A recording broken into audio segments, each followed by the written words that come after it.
Hello students. आज की इस वीडियो में हम चैप्टर 1 के बारे में डिस्कस करेंगे। चैप्टर 1 का जो नेम होगा केमिकल रिएक्शंस एंड इक्वेशन। तो इस चैप्टर को हम एनसीईआरटी की लाइन बाय लाइन डिस्कस करेंगे। अब इस चैप्टर के अंदर हम क्या जानेंगे, केमिकल रिएक्शंस के बारे में जानेंगे, केमिकल इक्वेशन को किस तरीके से लिखते हैं, फिर रिएक्शन की बैलेंस किस तरीके से करते हैं, अब ये बैलेंसिंग क्या होता है ये भी हम इस चैप्टर में जानेंगे। तो यहाँ पर हम केमिकल फिनोमिना, केमिकल रिएक्शंस के बारे में जानते हैं। सबसे पहली हम बात करते हैं यहाँ पर, consider the following situation of daily life and think what happens when milk is left at room temperature during summers. मतलब जब हम क्या करते हैं, गर्मी के दिनों में दूध को कुछ समय के लिए ऐसे ही पड़ा रहने देंगे तो क्या होगा, दूध जो रहेगा वो दही में चेंज हो जाएगा। मतलब जो मिल्क रहेगा वो कर्ड में चेंज हो रहा है, उसके स्टेट में चेंज आ जाएगा, उसके कंपोजिशन में चेंजेस आ जाएगा, है ना। तो यहाँ पर क्या हो रहा है, यहाँ पर कोई ना कोई केमिकल रिएक्शन हो रहा है, ठीक है। क्योंकि मिल्क के अंदर क्या हो रहा है, मिल्क चेंज जब कर्ड में होगा तो आपको पता है कि जो कर्ड के अंदर क्या प्रेजेंट होता है, कर्ड के अंदर जो रहेगा वो लैक्टिक एसिड होता है।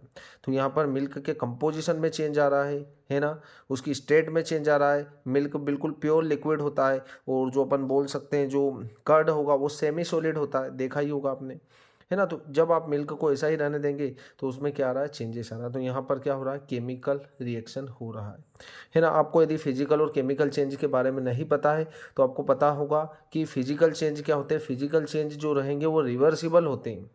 मतलब जैसे जब आइस मेल्ट होगा, आइस को हम मेल्ट कर देंगे तो क्या होगा, जो लिक्विड होगा, आइस जो रहेगा सॉलिड रहेगा, और जो मेल्ट कर देंगे उसको तो लिक्विड में चेंज हो जाएगा। फिर लिक्विड को वापस अपन क्या कर देंगे, फ्रीजिंग कर देंगे तो वापस सॉलिड में चेंज हो जाएगा। मतलब ये रिवर्सिबल होते हैं फिजिकल चेंज, और जो केमिकल चेंज होंगे वो इरिवर्सिबल होंगे, है ना। ठीक है, चलो। An iron tawa pan nail is left expose to humid atmosphere. जब अपन क्या करेंगे, जो तवा रहेगा हमारे घर का, पेन होगा, नेल होगा, कील होगी लोहे की, जब उसको अपन ह्यूमिड एटमोस्फियर में ऐसे ही छोड़ देंगे कुछ दिनों के लिए तो उस पर क्या हो जाता है, रस्टिंग हो जाता है, उस पर जंग लग जाता है, उसके कलर में चेंज हो जाता है, देखा ही होगा आपने। तो यहाँ भी क्या हो रहा है, यहाँ भी एक केमिकल रिएक्शन इन्वॉल्व है। Grapes get fermented. जब देखो ग्रेप्स को क्या करेंगे, फर्मेंटेशन कर देंगे हम, तो उसका क्या हो जाएगा, वो जो चेंज हो जाएगा वो अल्कोहल में चेंज हो जाएगा, है ना। तो वहाँ पर क्या हो रहा है, केमिकल चेंज हो रहा है। फिर फूड इज कुक्ड। जब आप फूड को कुक करते हैं तो उसके क्या आ रहा है, उसमें कलर में चेंज आ रहा है, उसकी स्टेट में चेंज आ रहा है ना। तो वहाँ पर भी क्या हो रहा है, केमिकल रिएक्शन हो रहा है। Food get digested in our body. जब हमारी बॉडी के अंदर फूड डाइजेस्टेड होगा, ये भी एक टाइप का क्या हो रहा है, केमिकल रिएक्शन होता है। We respire. जब हम सांस लेंगे तो क्या कर रहे हैं, ऑक्सीजन लेते हैं, ऑक्सीजन इनहेल करते हैं और कार्बन डाइऑक्साइड एक्सहेल करते हैं। तो यहाँ भी क्या है, यहाँ भी केमिकल रिएक्शन इन्वॉल्व है, ठीक है। तो ये सभी केमिकल रिएक्शंस है। अब आपको यहाँ पर पता है कि in all the above situations the nature and the identity of the initial substance है समवॉट चेंज। तो यहाँ पर क्या हो रहा है, यहाँ पर जो इनिशियल सब्सटेंस है उसका नेचर और आइडेंटिटी में क्या आ रहा है, चेंजेस आ रहा है। जैसे ग्रेप्स है तो ग्रेप्स सॉलिड थे, और जब फर्मेंट होगा तो अल्कोहल, अल्कोहल मतलब वो लिक्विड में चेंज हो गए, है ना। स्टेट में तो चेंज हुआ ही हुआ पर उसके कंपोजिशन में भी चेंज हो चुका है।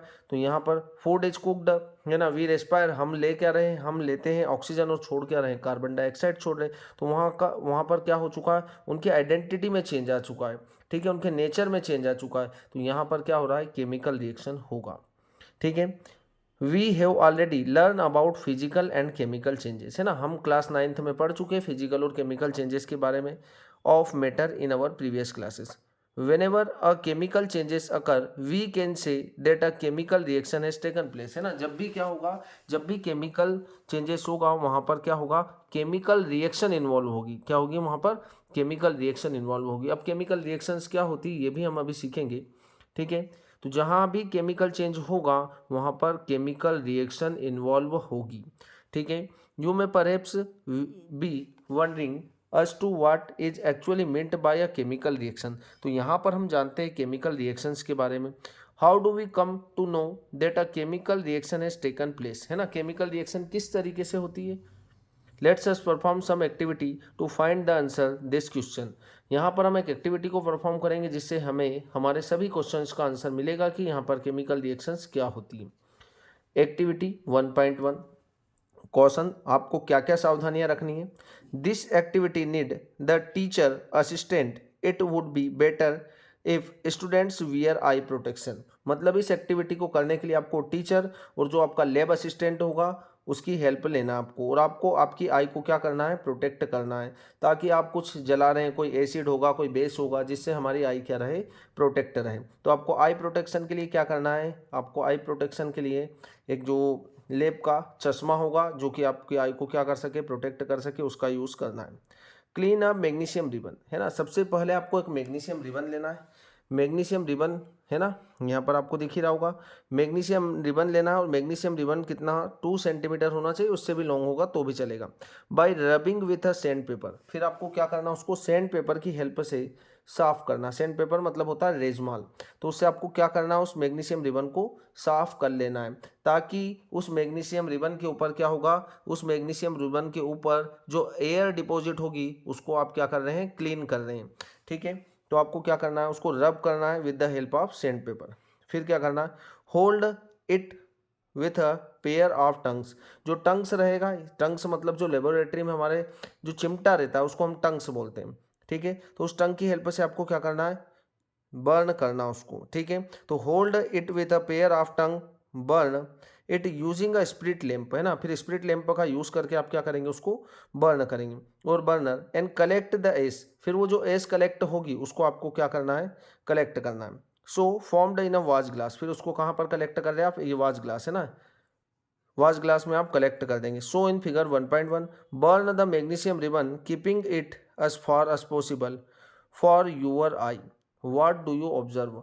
तो यहाँ पर आप क्या ऑब्जर्व कर रहे हैं, जब हम मैग्नीशियम रिबन को बर्न करेंगे तो आप क्या ऑब्जर्व कर रहे हैं, तो यहाँ पर अपन लिख सकते हैं, ठीक है, हम यहाँ पर क्या लिख सकते हैं, जब आप मैग्नीशियम को क्या कर रहे हैं, जब आप मैग्नीशियम को बर्न कर रहे हैं, किसकी प्रेजेंस में बर्न कर रहे हैं, ऑक्सीजन की।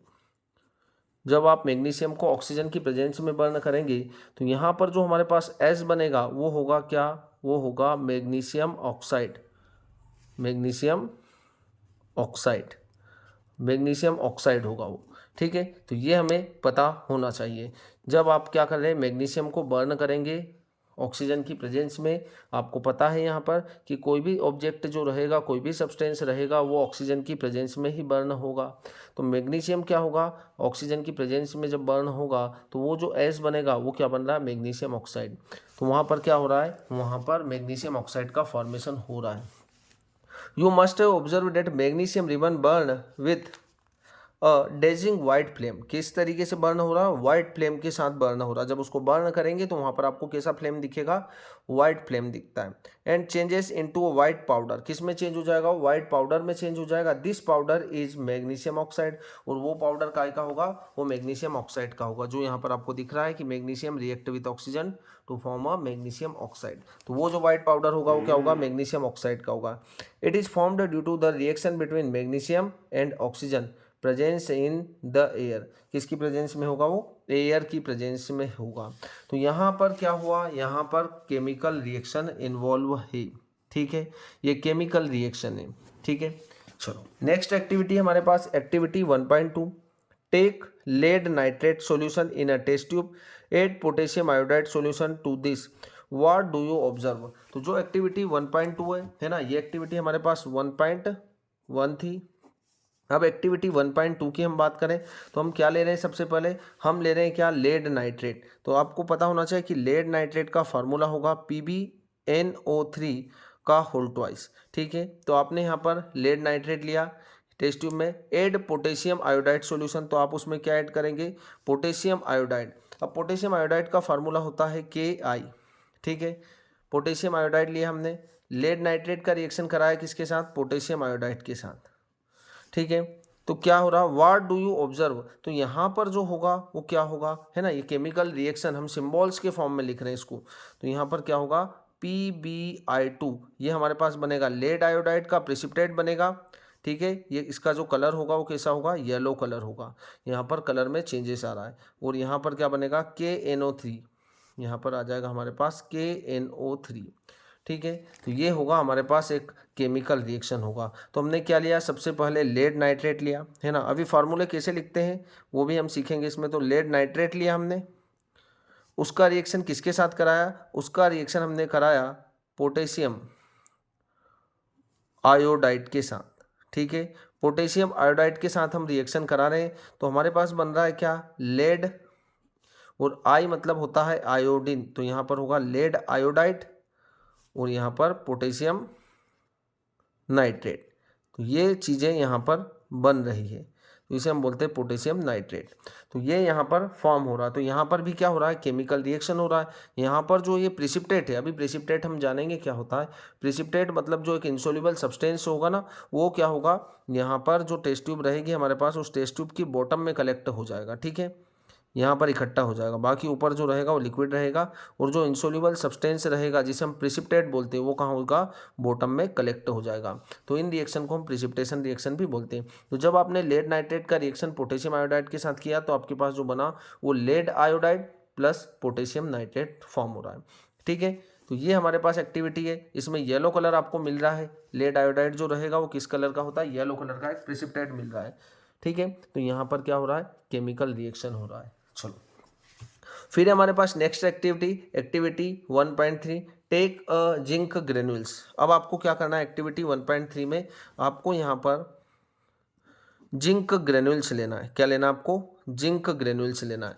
फिर उसको किससे रिएक्शन कराना है, कोनिकल फ्लास्क में लेंगे और टेस्ट ट्यूब है ना, आप टेस्ट ट्यूब में ले सकते हैं या कोनिकल फ्लास्क में ले सकते हैं। एड डाइल्यूट हाइड्रोक्लोरिक एसिड और सल्फ्यूरिक एसिड, आप उसमें क्या ऐड कर देंगे, आप उसका रिएक्शन कराएंगे सल्फ्यूरिक एसिड के साथ, सल्फ्यूरिक एसिड के साथ। सल्फ्यूरिक एसिड ले लो, या आप जिंक के साथ क्या ले सकते हो, जिंक के साथ आप हाइड्रोक्लोरिक एसिड भी ले सकते हैं। तो यहाँ पर मैं लिख रहा हूँ हाइड्रोक्लोरिक एसिड, दोनों में से आप कुछ भी ले सकते हैं, हाइड्रोक्लोरिक एसिड। इन दोनों को लिया हमने। इन दोनों को लेने के बाद क्या होगा, जब जिंक होगा वो किससे रिएक्शन कर रहा है, सल्फ्यूरिक एसिड से कर रहा है। तो यहाँ पर हमारे पास जो बनता है वो बनता है जिंक सल्फेट, जिंक सल्फेट, और यहाँ से जो हाइड्रोजन गैस भी रिलीज होती है, तो यहाँ से हाइड्रोजन गैस निकलती है, ठीक है। ये होगा हमारे पास यहाँ से zinc sulphate plus hydrogen gas, ठीक है। फिर हमारे पास है, जब जिंक हाइड्रोक्लोरिक एसिड से रिएक्शन करेगा तो क्या होगा, यहाँ पर जिंक क्लोराइड, यहाँ पर हमारे पास बनेगा zinc chloride plus hydrogen gas. क्या निकलेगी, यहाँ से भी हाइड्रोजन गैस निकलेगी। तो दोनों ही केस में यहाँ से क्या निकलती है, हाइड्रोजन गैस निकलती है, और यहाँ पर जिंक सल्फेट और जिंक क्लोराइड बनता है, ठीक है। अब इस एक्टिविटी को हम देखते हैं।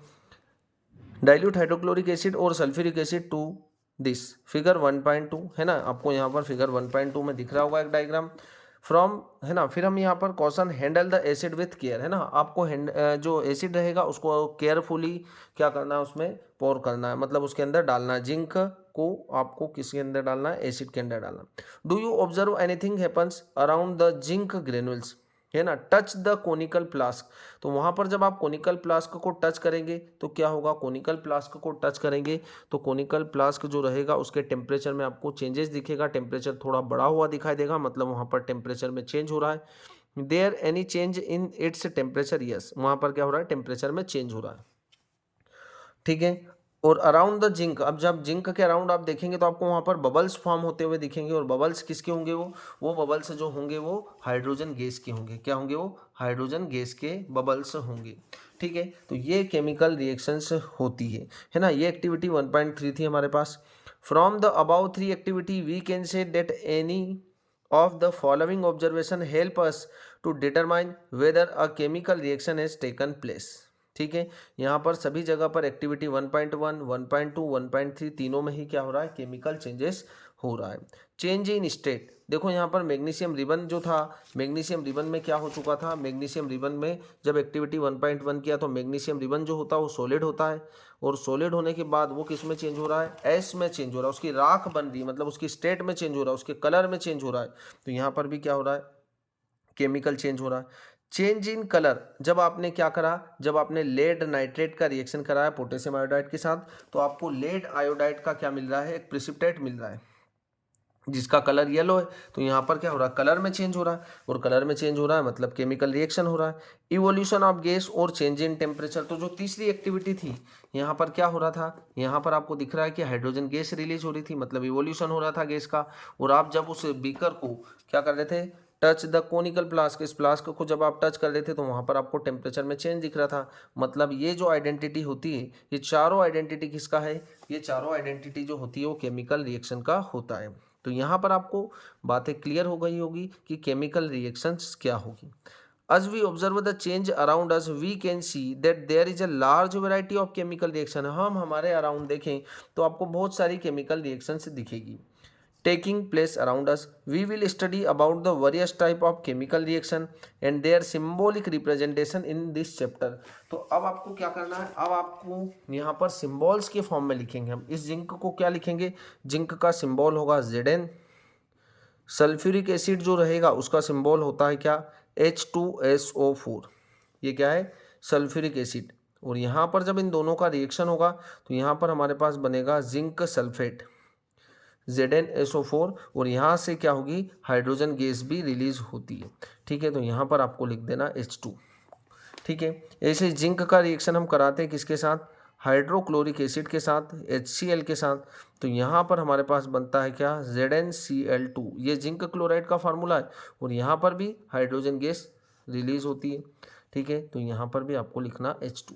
तो इस तरीके से हम सिम्बॉल्स के फॉर्म में लिखेंगे, और सिम्बॉल्स के फॉर्म में लिखने के बाद इन रिएक्शंस को हम क्या करेंगे, बैलेंस भी करेंगे। देखो अभी आपको ये रिएक्शन दिख रही जो सेकंड है, जिंक का रिएक्शन HCl के साथ करा रहा, तो जिंक क्लोराइड प्लस H2। ये रिएक्शन जो हमारे पास अनबैलेंस है, मतलब दोनों तरफ एटम्स इक्वल नहीं है, तो इसको बैलेंस करना भी हम सीखेंगे। चलो अब आते हैं हम केमिकल इक्वेशंस पर।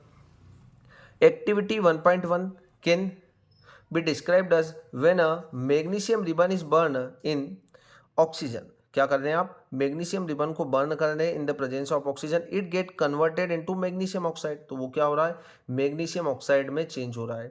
This description of a chemical reaction in a sentence form is quite long. मतलब जब वो चेंजेस हो रहा, केमिकल रिएक्शन हो रहा, मतलब जब आप मैग्नीशियम रिबन को बर्न कर रहे हैं in the presence of oxygen तो मैग्नीशियम ऑक्साइड बन रहा है। इस रिएक्शन को यदि हम, इसके डिस्क्रिप्शन को हम सेंटेंस के फॉर्म में लिखेंगे तो वो थोड़ा लॉन्ग होगा। यहाँ पर आपको दिख रहा होगा मैग्नीशियम प्लस ऑक्सीजन दोनों रिएक्ट कर रहे हैं, बीच में आपने एरो का साइन लगाया, और एरो का साइन लगाने के बाद इस साइड लिखा मैग्नीशियम ऑक्साइड।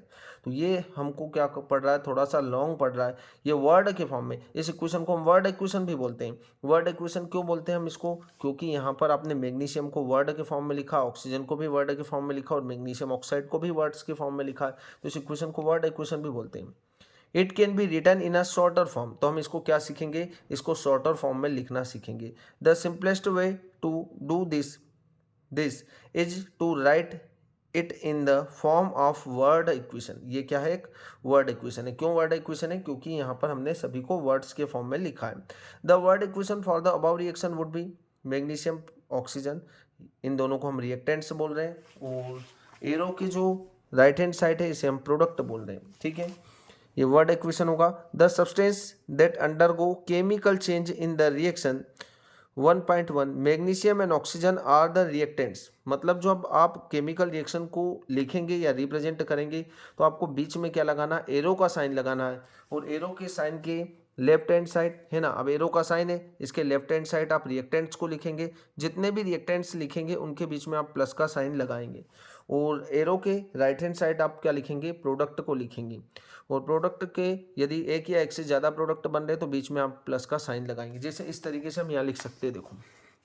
ठीक है, यहाँ पर हम लिख रहे हैं केमिकल रिएक्शन को, है ना, तो किस तरीके से रिप्रेजेंट करेंगे, तो यहाँ लिख सकते हैं अपन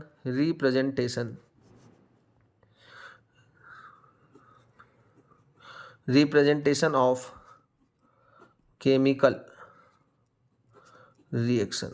केमिकल रिएक्शन को किस तरीके से रिप्रेजेंट करेंगे। जैसे हम यहाँ पर लिख रहे हैं क्या, यहाँ पर हम कुछ भी लिख रहे हैं, सपोज करो A + B + C, है ना, यहाँ पर हमारे पास क्या फॉर्म हो रहा है, D + E + F। तो ये सभी क्या है, 1 2 और 3, मतलब A B और C, ये तीनों क्या है, ये तीनों को हम बोलेंगे रिएक्टेंट। क्या बोलेंगे, रिएक्टेंट बोलेंगे, क्योंकि इन्हें हमने किस साइड लिखा है, LHS साइड लिखा है, लेफ्ट हैंड साइड लिखा है, तो ये सभी क्या होंगे, रिएक्टेंट होंगे। और जो राइट हैंड साइड आप लिख रहे हो इन्हें हम बोलेंगे क्या, प्रोडक्ट। है ना, ये हमने एज्यूम किया है। ऐसा नहीं होगा कि ए प्लस बी प्लस सी तीनों को मिलाएंगे तो हमारे पास डी ई और एफ बन रहा है, ऐसा कुछ नहीं है। हम ऐसा मान रहे हैं कि यहाँ पर क्या है, ये ए बी और ये सी, ये तीनों क्या है, ये अदर रिएक्टेंट है, ये भी दूसरा रिएक्टेंट है, ये रिएक्टेंट आपस में रिएक्शन कर रहे हैं और हमारे पास प्रोडक्ट बना दे, ऐसा हम मान ले। तो ये हमारे पास होगा राइट हैंड साइड, है ना। तो एल एच एस और ये आर एच एस, तो एल एच एस साइड लिखेंगे हम, ये एरो है बीच में, और एरो क्या डिनोट कर रहा है, एरो ये डिनोट कर रहा है कि रिएक्शन जो रहेगा इस डायरेक्शन में प्रोसीड कर रही है।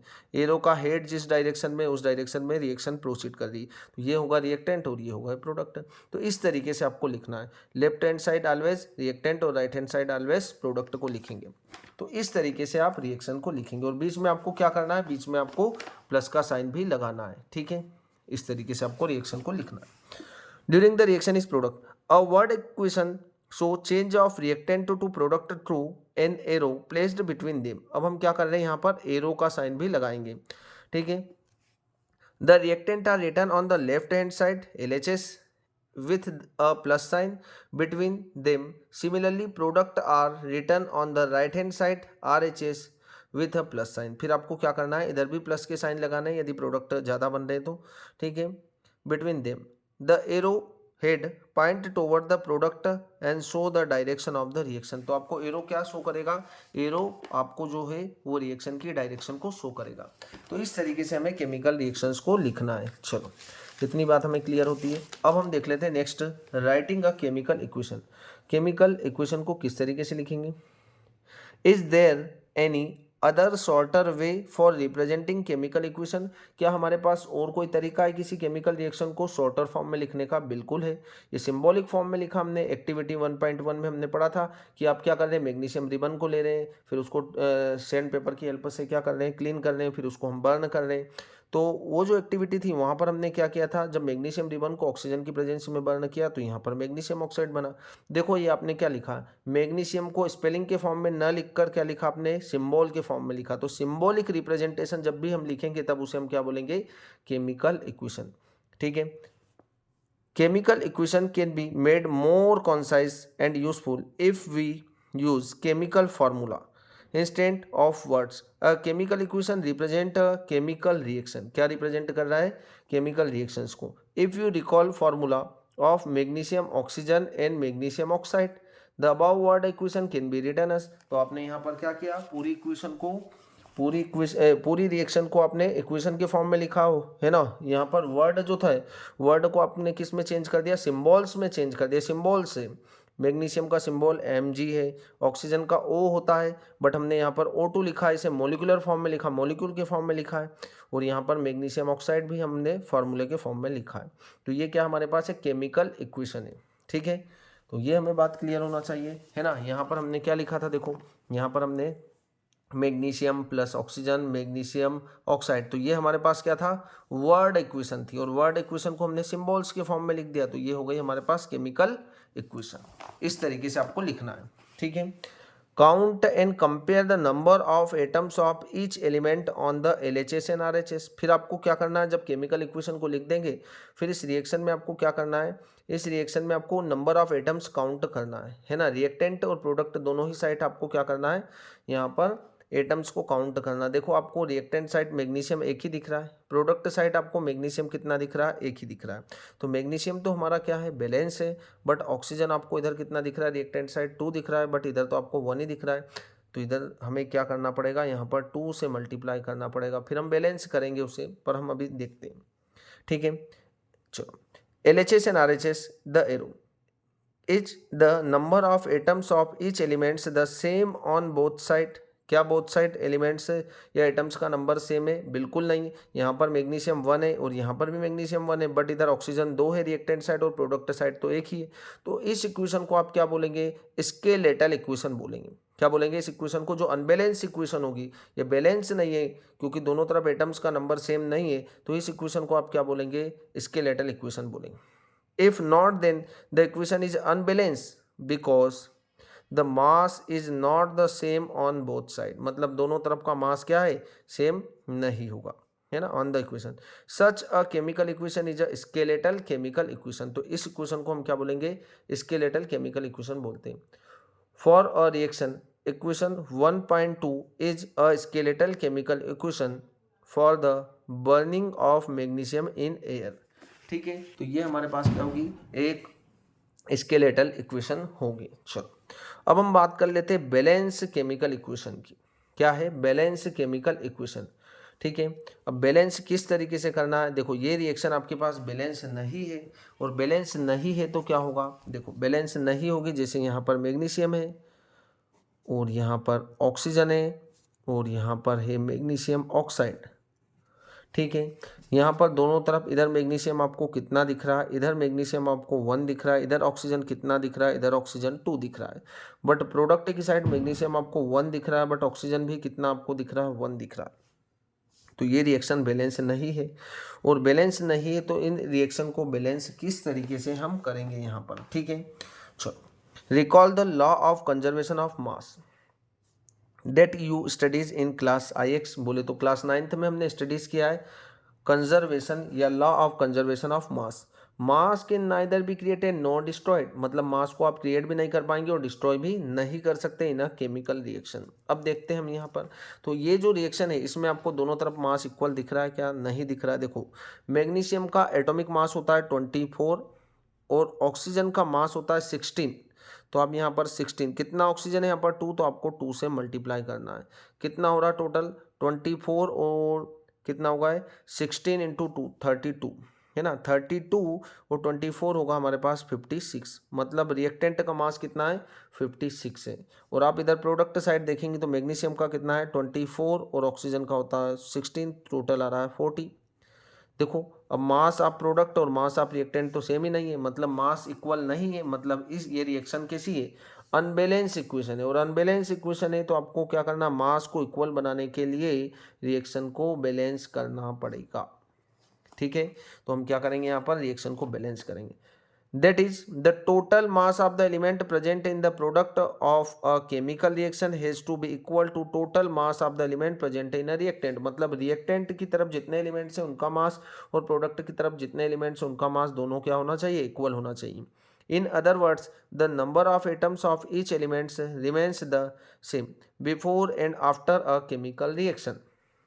Hence we need to balance a chemical reaction. तो उसके लिए हमें क्या करना पड़ेगा, बैलेंस करना पड़ेगा स्केलेटल केमिकल इक्वेशन को। स्केलेटल इक्वेशन मतलब क्या होता है, अनबैलेंस केमिकल इक्वेशन को हम क्या बोलते हैं, skeletal chemical equation is the chemical equation 1.2 balance. Let's us learn about balancing a chemical equation step by step. The word equation for activity 1.3 may be represented as zinc plus sulphuric acid. देखो यहाँ पर क्या लिखा हमने, यहाँ पर activity 1.3 की हम बात करें तो उसको हमने यहाँ पर zinc plus sulphuric acid, zinc sulphate plus hydrogen है ना, एक्टिविटी 1.3 में हमने डिस्कस किया था इसे। अब आपको क्या करना है, सबसे पहले आपको सबसे पहले केमिकल रिएक्शन को बैलेंस करना है। अब केमिकल इक्वेशन को बैलेंस करेंगे हम, तो देखो यहाँ पर आपको दिख रहा है ये हमारे पास केमिकल इक्वेशन है, ये केमिकल रिएक्शन है और इसका इक्वेशन फॉर्म ये रहा। तो जिंक का सिंबल होता है Zn, सल्फ्यूरिक एसिड का होता है H2SO4 और जिंक सल्फेट का होगा ZnSO4 और हाइड्रोजन का होगा H2। देखो इस साइड आपको जिंक रिएक्टेंट साइड कितना दिख रहा है, जिंक रिएक्टेंट साइड हमें 1 दिख रहा है। ठीक है, और प्रोडक्ट साइड भी जिंक कितना दिख रहा है आपको, 1 ही दिख रहा है। तो जिंक का क्या है, जिंक बैलेंस है। इधर हाइड्रोजन कितना दिख रहा है, 2 दिख रहा है, इधर भी हाइड्रोजन 2 है, मतलब रिएक्टेंट साइड भी हाइड्रोजन 2 और प्रोडक्ट साइड भी हाइड्रोजन 2 है। ठीक है, तो ये भी बैलेंस है। सल्फर की हम बात करें तो सल्फर कितना दिख रहा है, 1 ही दिख रहा है इधर, है ना। ऑक्सीजन है, ये 4 जो है वो ऑक्सीजन है, सल्फर कितना 1 है, और इधर भी सल्फर कितना 1 है। तो सल्फर दोनों तरफ बैलेंस है। ऑक्सीजन इधर कितना है 4 है, ऑक्सीजन आपको यहाँ पर दिख रहा होगा 4 है, और ऑक्सीजन इधर भी कितना है 4 है, मतलब दोनों तरफ बैलेंस है। ठीक है, लेट्स अस एग्जामिन। तो हमने यहाँ पर देखा क्या, let's us examine the number of atoms of different element on both side of the arrow. Arrow के दोनों साइड एलिमेंट्स का नंबर क्या है, इक्वल है। As the number of atoms of each element is the same on both sides of the arrow is a balanced chemical equation। तो हम इस equation को क्या बोलेंगे, बैलेंस केमिकल इक्वेशन बोलेंगे। फिर let us try to balance the following chemical equation. यहाँ पर हम देखते हैं Fe plus H2O, Fe3O4 plus H2। अब इस रिएक्शन को किस तरीके से बैलेंस करेंगे हम, तो वो यहाँ पर हम देखेंगे। सबसे पहला स्टेप में आपको क्या करना है, to balance a chemical equation, first draw boxes around each formula. Do not change anything inside the boxes while balancing the equation. मतलब आपको क्या करना है, सबसे पहले जितने भी हमारे पास रिएक्टेंट और प्रोडक्ट है सभी के अराउंड आपको क्या करना है, बॉक्स बना लेना है। सभी का इंडिविजुअल बॉक्स बनाना। हमने आयरन के अराउंड भी एक बॉक्स बनाया, वाटर के अराउंड भी एक बॉक्स बनाया, Fe3O4 के अराउंड भी एक बॉक्स बनाया, H2 के अराउंड भी एक बॉक्स बनाया। अब आपको बॉक्स के अंदर कुछ भी चेंज नहीं करना है, ठीक है। ठीक है। स्टेप नंबर सेकंड में हमें क्या करना है, list the number of atoms of different element present in the unbalance equation. ये जो अनबैलेंस इक्वेशन है उसके आपको दोनों तरफ क्या लिख लेना है, एटम्स लिख लेना है। ये दोनों रिएक्टेंट्स है, आयरन और वाटर दोनों रिएक्टेंट्स है। और Fe3O4 बोले तो आयरन ऑक्साइड जो रहेगा, है ना, ये Fe3O4 और H2 दोनों क्या है, ये प्रोडक्ट है। तो आपने क्या करा, यहाँ पर एक कॉलम बनाया, कॉलम में नंबर ऑफ एटम्स लिखे LHS साइड। आयरन आपको दिख रहा है 1, H2 कितना दिख रहा है आपको 2, है ना, ऑक्सीजन कितना दिख रहा है 1 दिख रहा है। और प्रोडक्ट साइड आयरन आपको 3 दिख रहा है, ठीक है, ऑक्सीजन आपको कितना दिख रहा है 4 दिख रहा है, और हाइड्रोजन आपको 2 दिख रहा है। तो आपने लिख लिया। स्टेप नंबर थर्ड में आपको क्या करना है, it's often convenient to start balancing with the compound that contain the maximum number of atoms. It may be reactant or a product in that compound. Select the element which has the maximum number of atoms using this criteria. We select Fe3O4 and the element oxygen in. There are 4 oxygen atoms to RHS and only 1 on LHS, है ना। आपको दिख रहा होगा यहाँ पर कि oxygen जो है राइट हैंड साइड 4 है और लेफ्ट हैंड साइड तो 1 ही है, तो आप इसको बैलेंस करेंगे। चलो, इनिशियली ऑक्सीजन कितना है, देखो वाटर आपको यहाँ पर दिख रहा है कितना, 1 पूरा 1 है ना, कुछ नहीं है यहाँ पर नंबर दिख रहा आपको, मतलब कितना है 1 है, ठीक है। फिर हमने 1 है 1 इंटू H2 और इधर कितना है Fe3O4, ठीक है। तो आपको क्या करना है, इसको बैलेंस करने के लिए ऑक्सीजन आपको इधर 4 दिख रहे हैं, है ना, ऑक्सीजन हमारे पास कितने हैं 4 है। अब 4 है तो इसको हम किससे मल्टीप्लाई कर रहे हैं, 4 से मल्टीप्लाई करा तो हमारे पास देखो इसको हम 4 से मल्टीप्लाई करेंगे, 4 से मल्टीप्लाई करेंगे तो हमने यहाँ पर 4 से मल्टीप्लाई कर दिया है। और 4 से मल्टीप्लाई कर दिया तो ऑक्सीजन हमारे कितने हो चुके हैं, प्रोडक्ट साइड तो 4 थे ही सही, रिएक्टेंट साइड भी 4 हो चुके हैं, ठीक है। क्लियर है बात हमें। आयरन तो ऑलरेडी बैलेंस था, है ना। अब आयरन हमारे पास इस साइड कितना है 1 है और इस साइड कितना है 3 है, तो इसे भी बैलेंस करना पड़ेगा। तो हम नेक्स्ट स्टेप में क्या करेंगे, नेक्स्ट स्टेप में इसे बैलेंस करेंगे। To equalise the number of atoms it must be remember that we can not alter the formula of compound. मतलब आपको बैलेंस तो करना, पर बैलेंस करना है इस तरीके से नहीं करना है कि आप फार्मूले में ही चेंज कर दें, है ना, फार्मूले में चेंज हम ना करें, है ना। तो हमने देखो इस रिएक्शन को किस तरीके से बैलेंस किया है वो हम यहाँ पर जान लेते हैं। तो सबसे पहले हम यहाँ पर जानते हैं, चलो Fe प्लस H2O, क्या है यहाँ पर H2O एरो, यहाँ पर हमने फॉर्म किया Fe3O4 प्लस H2, ठीक है। अब आपको इधर कितना आयरन दिख रहा है, अब हमें आयरन इधर दिख रहा है 1 और इधर हमें आयरन दिख रहा है कितना 3, ठीक है। हाइड्रोजन कितना दिख रहा है, हाइड्रोजन हमें इधर दिख रहा है 2, रिएक्टेंट साइड और प्रोडक्ट साइड हाइड्रोजन हमें दिख रहा है कितना 2। ऑक्सीजन कितना दिख रहा है 1 दिख रहा है इधर, और इधर ऑक्सीजन आपको दिख रहा है कितना 4। अब देखो आयरन आपके पास एक था, आयरन 3 है इधर, तो इसको बैलेंस करने के लिए आप क्या करेंगे, इसको हम 3 से मल्टीप्लाई कर देंगे ताकि इधर भी आयरन जो रहेंगे वो कितने हो जाए 3। देखो इधर आयरन भी 3 हो चुके हैं, इधर भी आयरन 3 हो चुके हैं, ठीक है। अब ऑक्सीजन की हम बात करें तो ऑक्सीजन कितना है इधर, इधर ऑक्सीजन 1 है और इधर 4 है ना, ऑक्सीजन हमको 4 दिख रहा है। अब ऑक्सीजन 4 दिख रहा है तो हम इधर क्या करेंगे 4 से मल्टीप्लाई कर देंगे, तो ऑक्सीजन हमारा कितना हो चुका है 4 हो चुका है। इस 4 का मल्टीप्लाई से हाइड्रोजन के साथ भी है और ऑक्सीजन के साथ भी है, तो हाइड्रोजन हमारे कितने हो गए, देखो ऑक्सीजन तो 4 हो गए, इधर भी ऑक्सीजन 4 है तो बैलेंस हो चुके हैं, आयरन भी बैलेंस हो चुका है। बट अब हाइड्रोजन इधर कितने हो चुके हैं 2 4 जा 8, ठीक है। तो हाइड्रोजन कितने हो चुके हैं 8 हो चुके। अब इधर 2 है तो इसको भी आप किससे मल्टीप्लाई कर देंगे 4 से, तो यहाँ पर भी कितने हो जाएंगे 8 हो जाएंगे। अब देखो आपको LHS साइड और RHS साइड दोनों साइड क्या है एटम्स बैलेंस हो चुके, इधर भी आयरन 3 है, इधर भी आयरन कितना है 3 है। ऑक्सीजन इधर कितना O4, ऑक्सीजन इधर भी कितना है 4 है। इस 4 का मल्टीप्लाई इस ऑक्सीजन के साथ भी, इस हाइड्रोजन के साथ भी, ठीक है। इधर हाइड्रोजन 2 4 जा 8, इधर भी 2 4 जा 8, मतलब दोनों तरफ बैलेंस है। तो यहाँ पर रिएक्शन को आपको इस तरीके से बैलेंस करना है। क्लियर है बात हमें? तो यहाँ पर आपके पास ये रहा हमारे पास बैलेंस केमिकल इक्वेशन। ठीक है, इस तरीके से आपको बैलेंस करना है। ठीक है, ये हमारा एक फाइनल बैलेंस केमिकल रिएक्शन होगा। देखो स्टेप बाय स्टेप यहाँ पर आपको दिख रहा होगा, ये रहा हमारे पास 3Fe, यहाँ भी आपको 3Fe दिख रहा होगा, और 4H2, तो यहाँ पर भी हमारे पास 4H2। ठीक है, Fe3O4 Fe3O4 plus 4H2 4H2, तो ये हमारे पास एक केमिकल रिएक्शन बैलेंस हो चुका है। ठीक है, अब हमें क्या करना है, जब केमिकल रिएक्शंस बैलेंस हो जाएगा उसके बाद हमें क्या करना है, the number of atoms of elements on both side are equal, दोनों तरफ क्या हो चुके equal. This equation is now balanced, वो इक्वेशन क्या हो चुकी है, बैलेंस्ड हो चुकी है। This method of balancing chemical equation is called hit and trial method. इस मेथड को हम क्या बोलेंगे, हिट और ट्रायल मेथड बोलते हैं। As we make trials to balance the equation by using the smallest whole number coefficient, तो हमें यहाँ पर क्या करना है, स्मॉलेस्ट होल नंबर कोफिशिएंट का यूज करके बैलेंस करना है। मतलब आपको यहाँ पर क्या नहीं करना, 1/2 3.5 4.5 इस तरीके के नंबर नहीं, एक कंप्लीट नंबर का यूज करना जब भी आपको बैलेंस करना है तब। फिर है writing symbols of physical state, तो फिर आपको क्या करना है, यहाँ पर फिजिकल स्टेट को भी क्या करना है, मेंशन करना है। Carefully examine the above balance equation 1.9। Does this equation tell us anything about the physical state of each reactant, क्या ये रिएक्शन आपको कंप्लीट इन्फॉर्मेशन दे रही है कि यहाँ पर रिएक्टेंट और प्रोडक्ट का स्टेट क्या है, नहीं। यहाँ पर आपको इस रिएक्शन से कंप्लीट इन्फॉर्मेशन इस रिएक्शन की नहीं मिल पा रही है। No information has been given in this equation about their physical state, यहाँ पर आपको फिजिकल स्टेट के बारे में पता नहीं चल रहा है कि आयरन जो रहेगा वो सॉलिड होगा, H2O लिक्विड होगा, आयरन ऑक्साइड जो रहेगा वो गैस होगा, है ना, या सॉलिड होगा, जो भी हाइड्रोजन गैस होगा। इस तरीके से यहाँ पर आपको इसकी कंप्लीट इन्फॉर्मेशन नहीं मिल पा रही।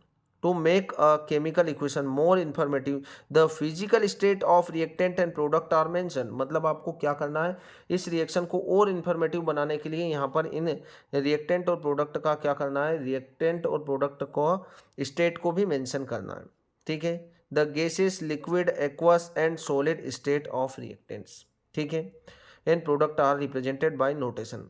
गैस के लिए अपन जी का यूज़ करेंगे, लिक्विड होगा तो एल का यूज़ करेंगे, एक्वस मतलब वो जो सब्सटेंस होगा वो पानी के अंदर घुला हुआ है, डिजोल्व फॉर्म में, एक्वस स्टेट में, and S for solid respectively. The word equation aqueous is written if reactant or product is present in a solution in water. तो एक्वस का यूज़ हम क्यों करेंगे कि वो जो सब्सटेंस होगा वो क्या होगा, वाटर के अंदर डिजोल्व फॉर्म में होगा। चलो यहाँ पर हमारे पास बैलेंस इक्वेशन है, Fe सॉलिड है, H2O गैस है, किस फॉर्म में, गैस के फॉर्म में, मतलब वाटर जो रहेगा वो वेपर के फॉर्म में। Fe3O4 ये क्या हमारे पास सॉलिड है, और H2 क्या है, गैस है।